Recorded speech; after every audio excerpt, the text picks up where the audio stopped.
پچھلے ایپیسوڈ میں ہم نے نقصان یا تکلیف کے لیے دو لفظ پڑھے تھے، درن و درن۔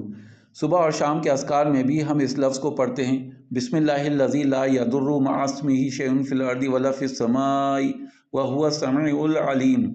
تیسرا لفظ استعمال ہوا ہے تکلیف یا نقصان کے لیے، وہ ہے ضراء۔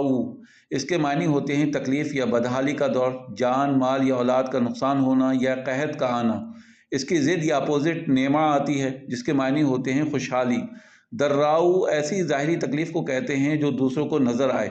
سورہ بقرہ میں ارشاد ہو رہا ہے، مستھم البأساء والضراء وزلزلوا حتى يقول الرسول والذین آمنوا معه متى نصر اللہ۔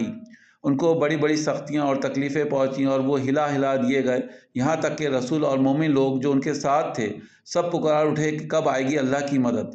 ان کے علاوہ 3 الفاظ اور ہیں جو نقصان کے لیے استعمال ہوئے ہیں قرآن میں۔ ہمارے